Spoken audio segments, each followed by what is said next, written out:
Oke, pada malam ini kita akan diajarkan oleh Kak Novia Adelia dari Angkatan Informatika 2020 dengan mata kuliah pemrograman web. Silakan untuk Kak Novia untuk segera dimulai. Terima kasih, Kak. Belum ada, Kak? Oke, suara aku kedengaran jelas nggak ya?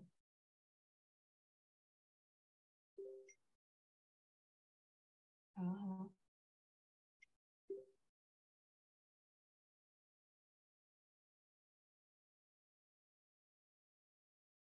Halo, halo.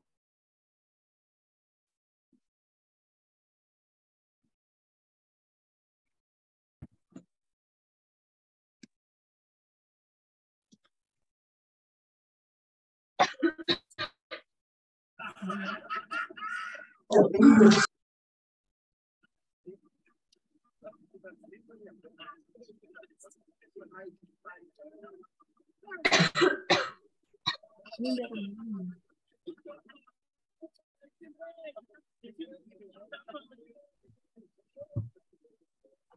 Oke. Sebelumnya selamat malam semuanya. Kenalin, aku Novelia dari Informatika 2020 yang bakal ngajar web hari ini. Eh, oh, sebelumnya aku mau izin share screen dulu dong.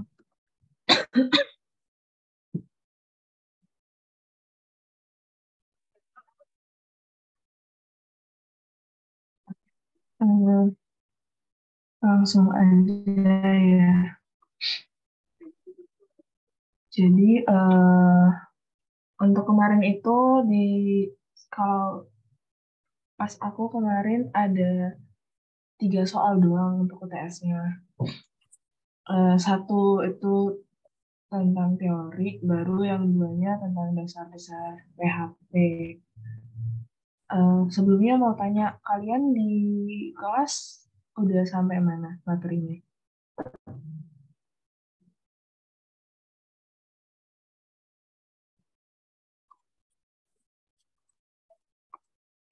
Sampai PHP berarti baru masuk koneksi ke database sama udah pernah nampilin gitu nggak? Nampilin data-datanya.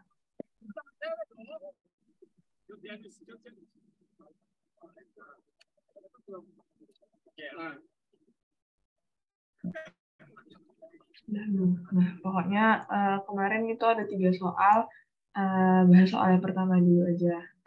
Di sini soal yang pertama itu ada tentang jelaskan prinsip kerja web dinamis dari sisi server. Nah, untuk web dinamis sendiri itu kan dia web yang bisa nanti isinya tuh berubah-ubah. Misalnya itu biasa itu kayak form atau eh, apa ya yang lain.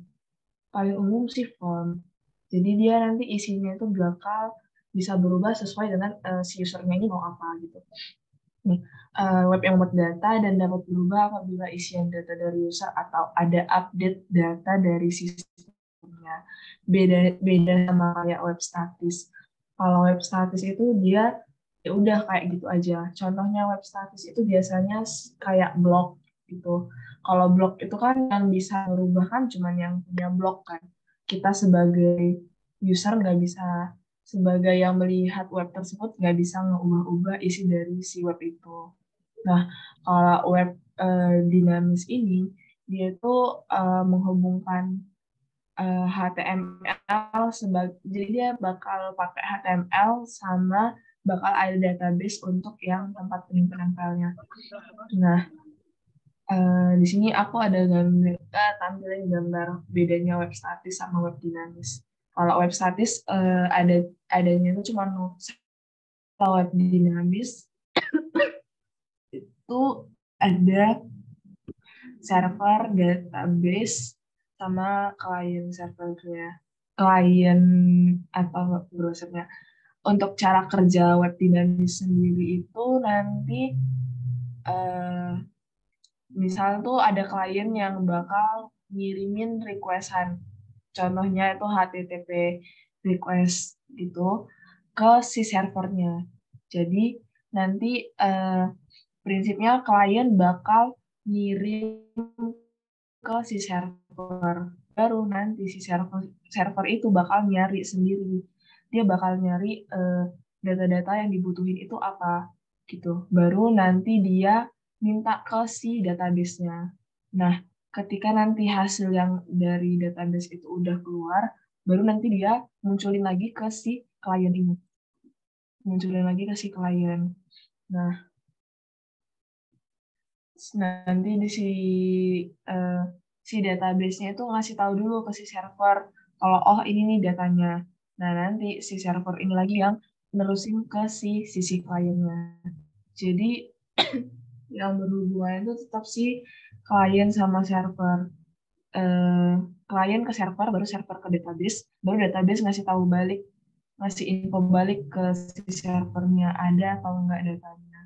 Kalau misalnya datanya nggak ada, nanti biasanya kayak kalau kita misalnya nge-Google nyari sesuatu atau buka web gitu, baru nanti ada muncul yang ini page not found, itu berarti artinya di database-nya itu udah nggak ada data yang klien minta itu udah nggak ada di database. Jadi nanti si servernya itu bakal kasih tahu lagi ke si klien kalau page itu udah nggak ada gitu. Itu untuk web dinamis. Itu aja sih kalau web dinamis. Intinya web dinamis itu bisa isinya bakal bisa berubah, dan yang yang berhubungan itu klien ke server, server ke database, database ngasih info balik ke server, baru nanti server ke klien. Itu untuk si web dinamis. Kalau web statis sendiri ya itu ya udah tinggal klien ke server, baru nanti udah langsung nggak biasanya udah nggak ada ke database karena toh isinya bakal itu aja, namanya juga statis kan gitu. Itu sih untuk itu soal nomor 1. Kira-kira ada yang mau tanyain nggak dari web dinamis?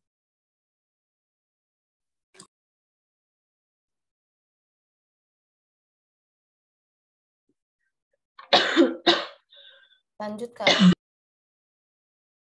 Ya, gimana? Lanjut aja dulu, nggak apa-apa. Oke, lanjut. Lanjut langsung ke ini nomor 2. Nomor 2 ini kalau kemarin itu ada dikasih database-nya. Ntar aku share screen.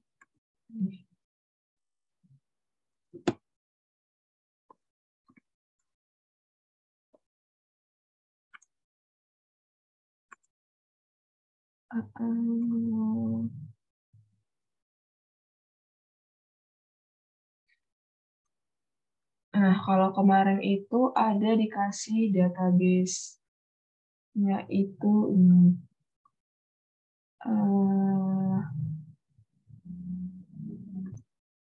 ini database-nya, skemanya gini. Jadi nanti di database, nanti kalau kemarin kan masih online ya, jadi masih ada dikasih SQL, baru nanti kita disuruh menampilin data sesuai apa yang ada di database itu, sesuai perintahnya. Untuk rancangan database-nya itu sendiri ada ini. Jadi ada 1, 2, 3, 4, 5, 6, 7, 8. Ada 8.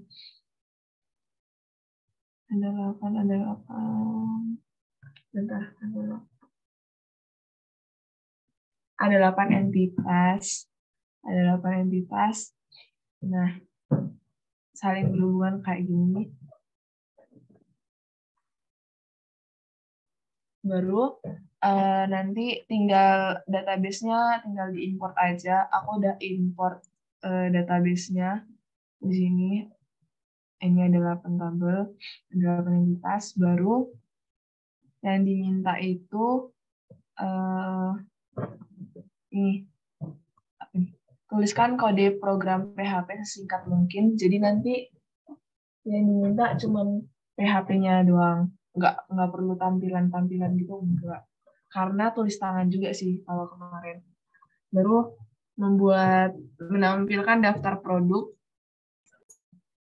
Jadi yang ditampilkan daftar produk dari database toko 2 yang digunakan saat contoh perkuliahan. Nah, contoh perkuliahannya itu kemarin tuh yang database itu. Jadi setelah diimport, ini kan kalau kita lihat berarti produk itu di sini produk ada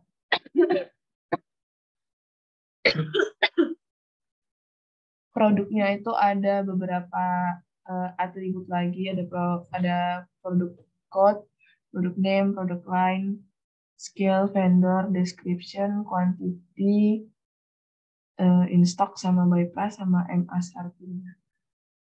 Nah, langsung aja kan. Kan kita mau nampilin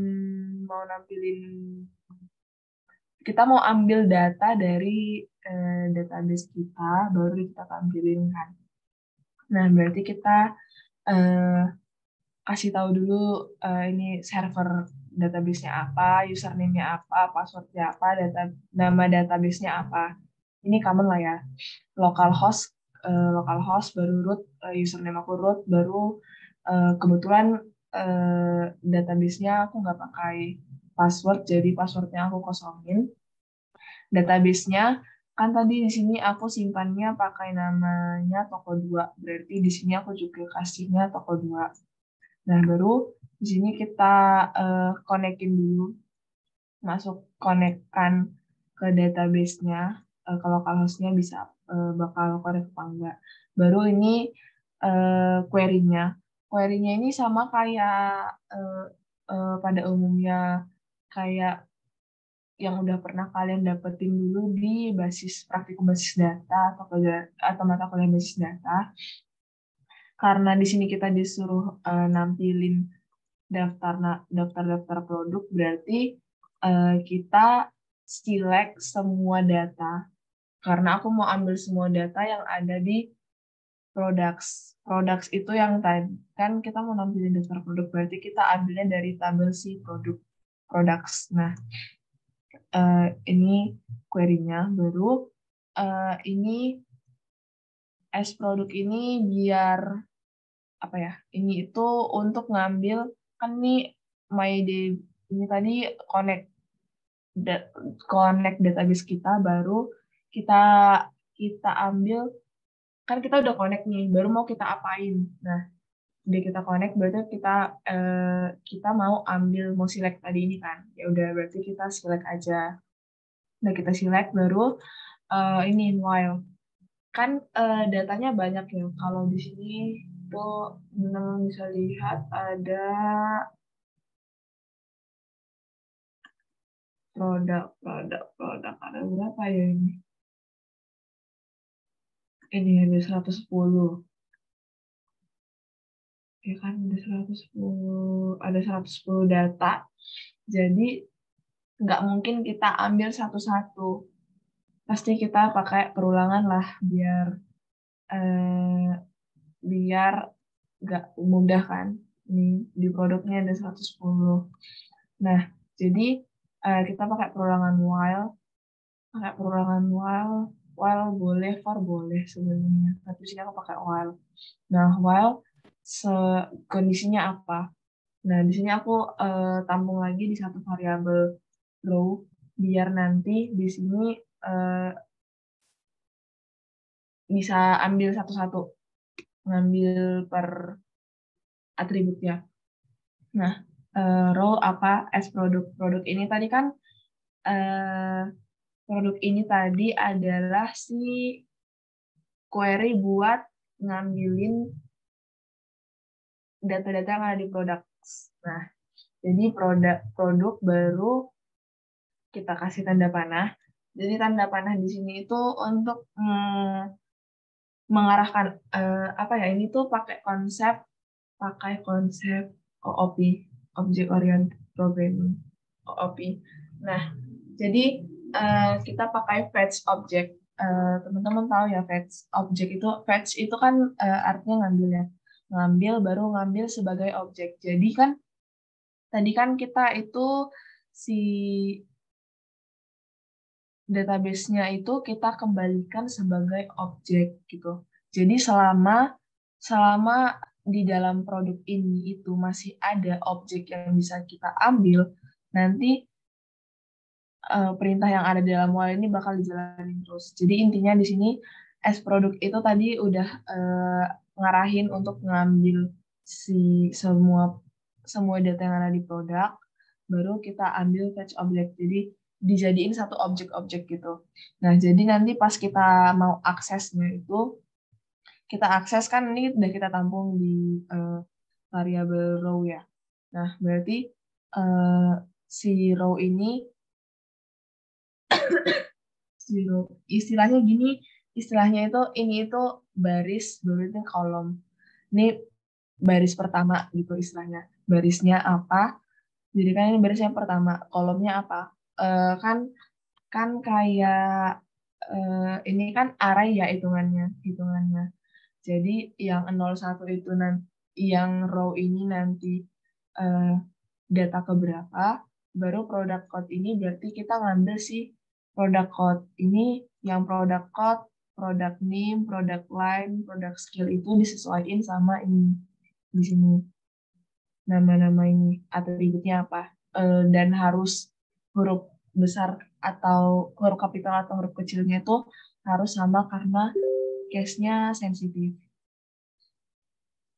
Nah, di sini product code, product name, product line.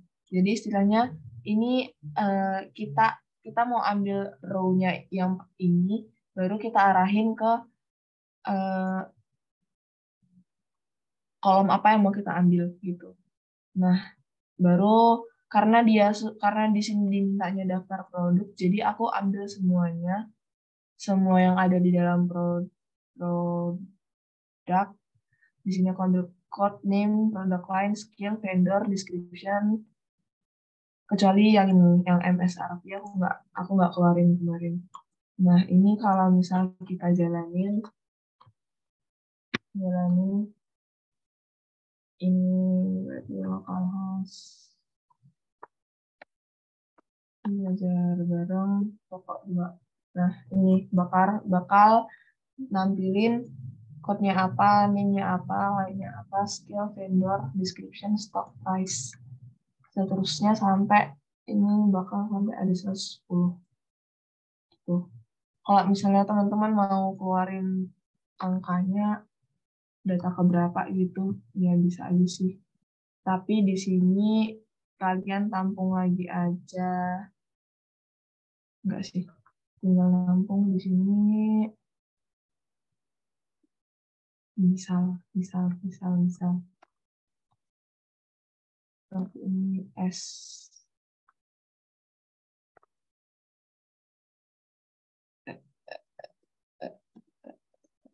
Index.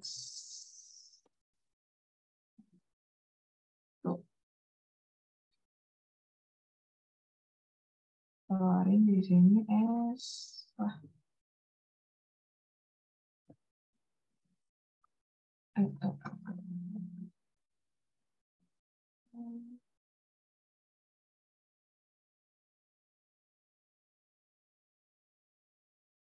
Baru di sini.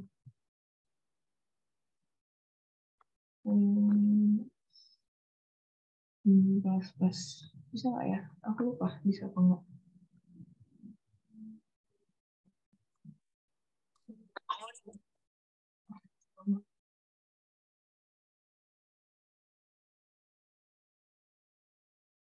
Jangan lupa di koma, guys.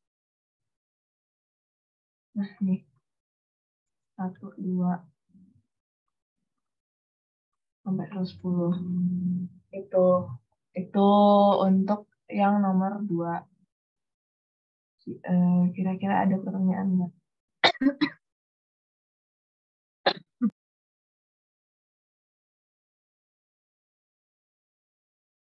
Oke, lanjut ya. Itu nomor 2. Baru yang nomor 3 sama, cuman bedanya di sini yang diminta itu cuman yang mengandung kata for. Jadi nama produknya, berarti kan nama produk ya. Nama produk yang nantinya bakal mengandung kata for.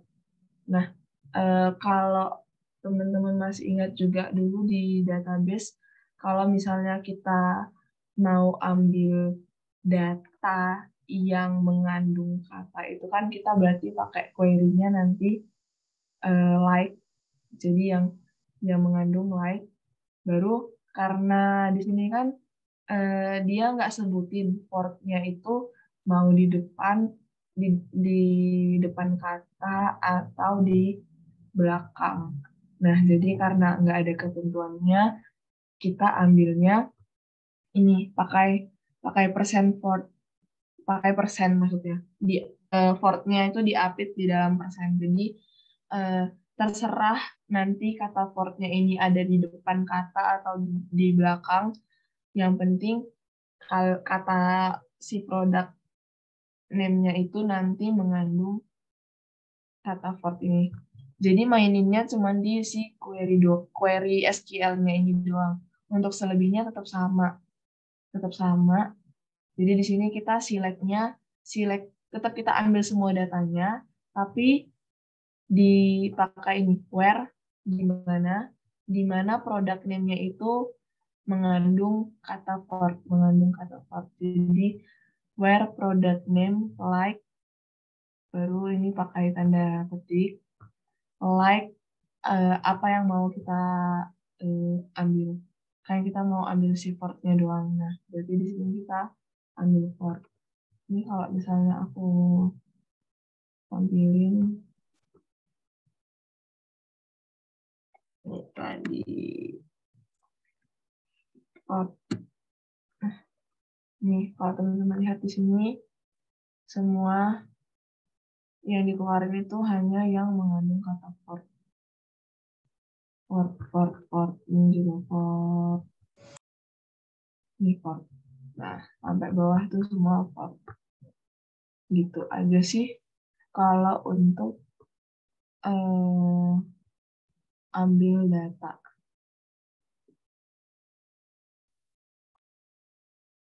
Udah, itu doang.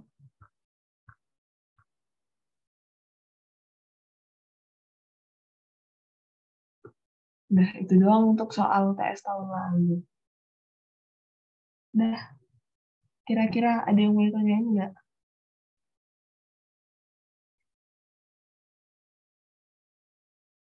Pernah dikasih latihan nggak sama Pak Desi?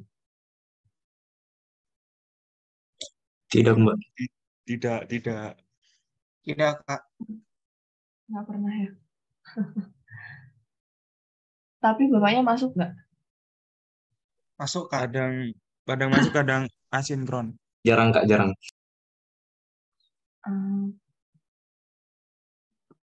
Oke. Materinya udah ada kan yang sampai silek ini? Atau belum?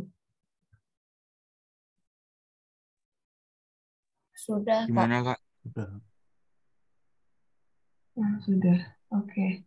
Ntar dia nanya, permisi kalau portnya di depan atau di belakang, query-nya gimana? Berarti gini, kan ini tadi kalau misalnya karena ketentuannya intinya mengandung kan. Kalau mengandung berarti boleh di depan, boleh di belakang. Kalau misalnya portnya di depan aja, berarti gini, port baru kata kata setelah portnya itu terserah. Coba ya kita bandingin. Aku juga nggak tahu hasilnya gimana. Kira-kira kalau portnya di depan ada nggak ya? Kayaknya kalau portnya di depan nggak bakal ada datanya. Coba aku save.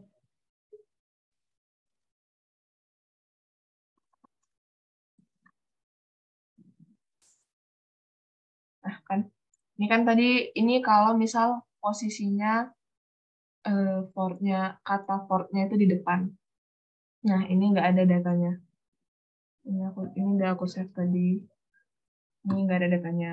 Tapi kalau misalnya mau di belakang, berarti persennya ini kita hapus. Jadi persennya ini maksudnya gini, boleh apa aja, baru nanti kata selanjutnya itu adalah for gitu. Ini kalau ini sih pasti ada. Nggak ada juga. Nggak ada juga karena mungkin karena ini ya, kalau misalnya aku kasih lagi di tengah-tengah muncul. Karena di sini for-nya itu selalu ada dua kata, ada 3 kata. Jadi coba misalnya di sini kalau aku buat Mustang. Nah, nih. Kalau misalnya aku buat persen, berarti kan ini kata sebelum for itu boleh apa aja. Yang penting nanti diikuti sama kata Ford Mustang. Nah, ini ada datanya. Tapi kalau misalnya datanya kayak gini, nggak ada yang keluar. Nah, karena memang data-data yang ada di sini itu semua ada ikutannya. Ford-nya itu selalu di tengah-tengah. Jadi itu ya balik lagi ke logika gimana logika si datanya.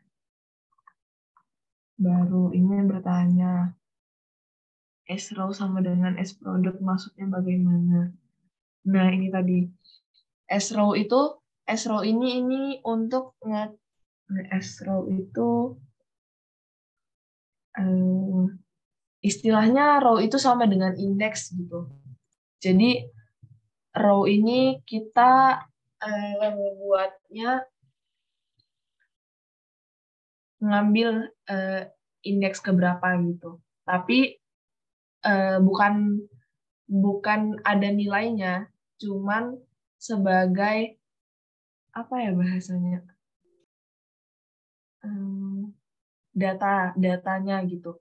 Nah, baru S produk ini kan tadi kalau kita lihat lagi S produk ini kan dia connect ke database dengan ambil query-nya si SQL. Jadi kita jadi S produk itu tuh ngambil data, konekin si database-nya dengan ambil query-nya apa? Query-nya kan si SQL ini tadi. SQL tadi itu adalah ini permintaan soal tadi yang kita udah buat si select ambil semua data dari produknya. Nah, jadi S-row sama dengan S-produk kan. S-produk itu tadi kan data-data yang mau diambil.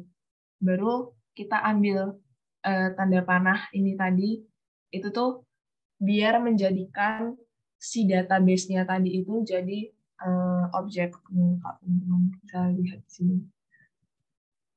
Nah, si fetch object ini nantinya bakal nampilin hasil tabel MySQL-nya jadi objek. Tuh, noting. Ada sama ya?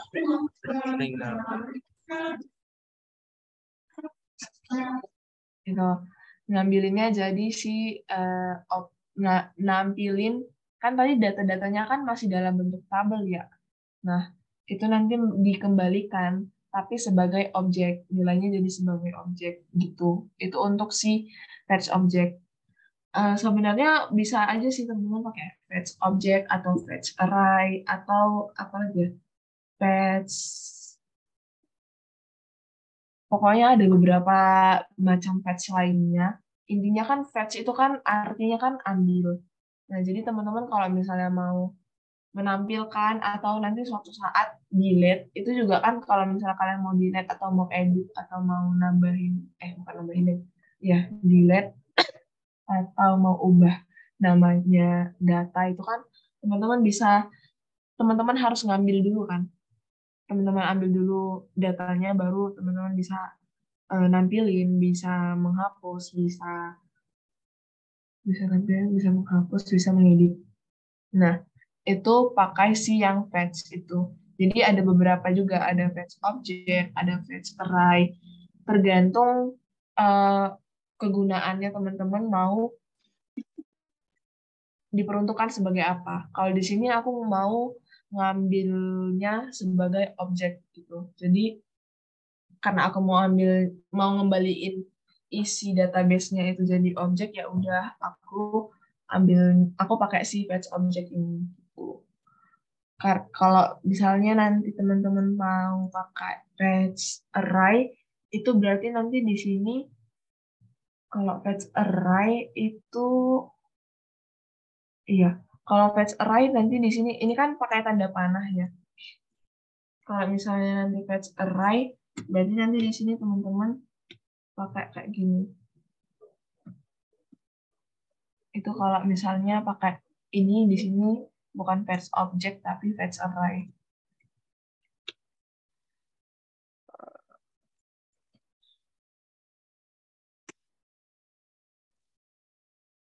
Nah, kalau fetch array kayak gini.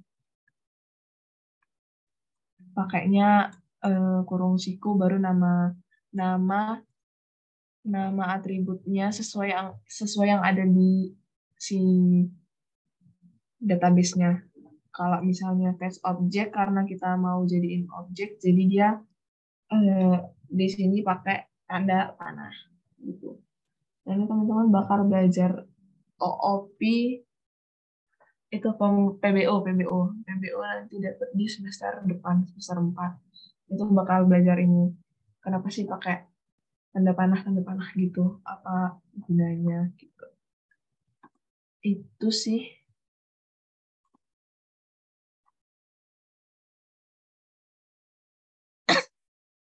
Ya, ada lagi nggak?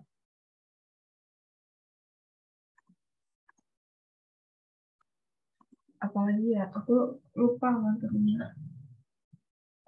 Select. Karena kalau misalnya create update gitu-gitu pasti belum kan kalian? Udah atau belum?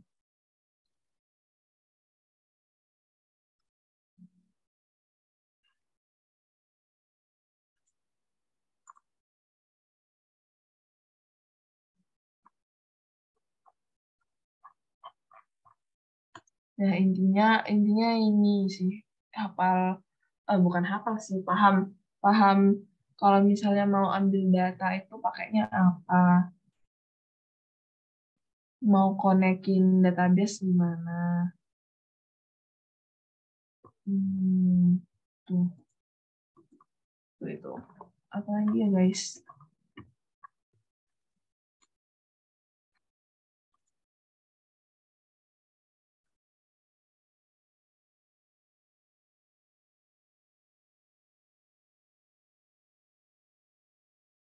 Nih connect database juga ada beberapa macam kan. Kalau mau kayak gini juga bisa yang pakai MySQL Connect. Ini juga sama aja sih. Ini kan nama localhost, baru nama username-nya apa, password-nya apa, database-nya apa. Kalau mau ngambil data di row tertentu, caranya gimana? Mau ambil data di row tertentu. Ya udah berarti kalau misalnya kalian mau ambil data tapi hanya di row tertentu, ya udah berarti maininnya di sini. Maininnya di query-nya. Mau ambil apa? Apa yang mau kalian ambil? Misal, ini kan kita mainnya kan di produk. Misal kalau kita pindah ya ke mana ya? Ke order. Nah, jadi intinya mainnya juga di ini, main di query-nya. Misal kita mau ambil data di order. Ini kan from orders, misal orders kan ya, from orders where misal kita mau ambil yang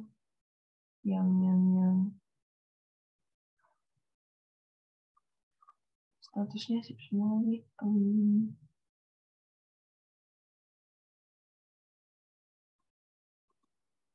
Where salah apa nih, order number, where order number sama dengan karena ini Pak query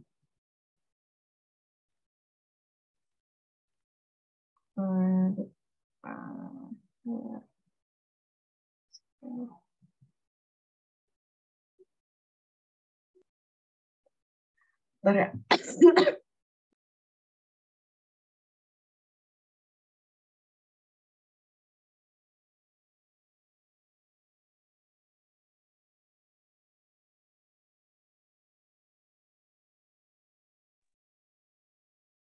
Nih, misal aku mau ngambil yang where order number-nya lebih kecil sama dengan 1108.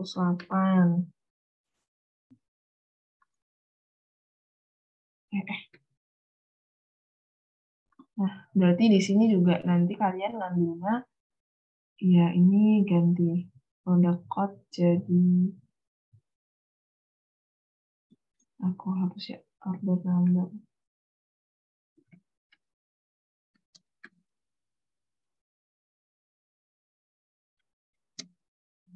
Number, berarti ini kita ambil si order number-nya. Order number, baru, coba ya kita keluarin order date.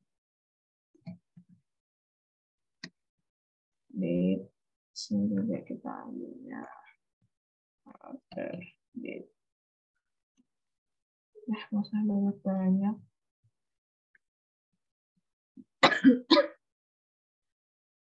Ini kita akan report. Nah, di sini. Ya, agak jauh ya. Nah, kan tadi apa sih pertanyaannya? Kalau mengambil data di row tertentu, caranya gimana? Ini kan udah row tertentu ya. Row tertentu kondisinya apa? Jadi kalian tinggal mainin ini aja, mainin di query-nya. Soalnya minta apa atau kalian mau keluarin apa? Kayak di sini kan aku mau ambil data dari si attribute orders. Aku mau ngambil yang order number-nya itu lebih kecil dari berapa nih? 10.108. Nah, yang dia keluarin juga cuma ini 1.108. Itu.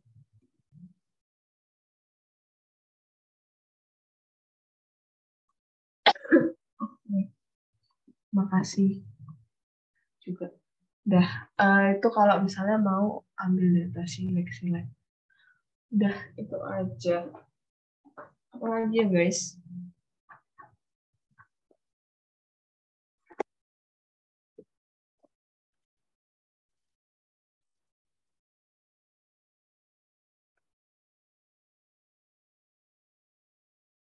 Kalau gimana?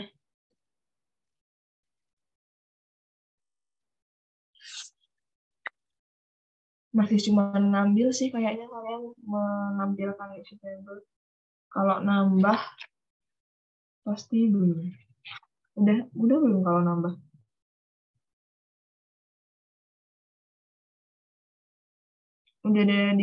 Udah ada belajar ini enggak form method post gitu-gitu sama bapaknya. Udah dikasih materi belum?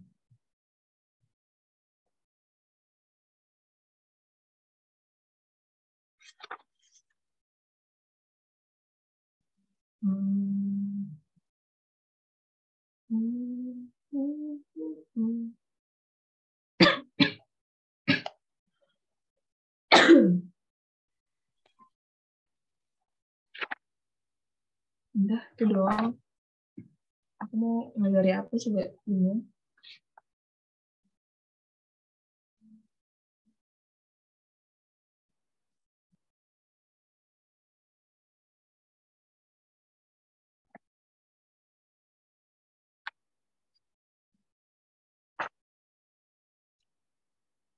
Nah, dari kalian deh, ada yang mau tanya lagi nggak?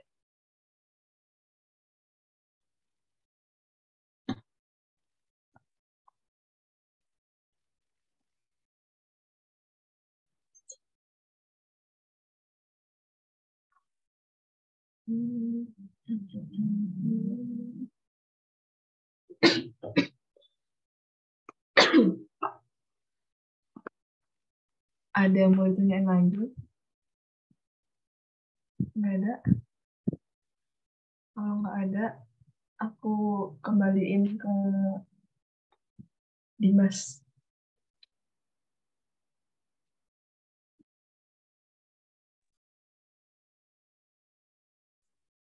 Oke, terima kasih Kak Novi. Untuk teman-teman, apakah ada yang mau bertanya terlebih dahulu? Saya kasih waktu 5 menit ya. Kalau nggak ada, nanti saya akhiri. Terima kasih.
Oke, karena tidak ada yang bertanya, silakan untuk teman-teman on cam karena akan diadakan dokumentasi.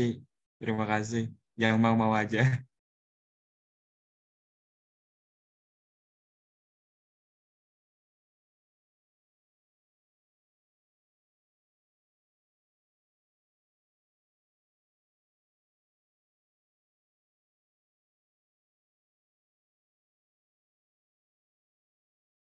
Oke, ulangi ya. Satu, dua, gaya bergaya. Satu, dua, tiga.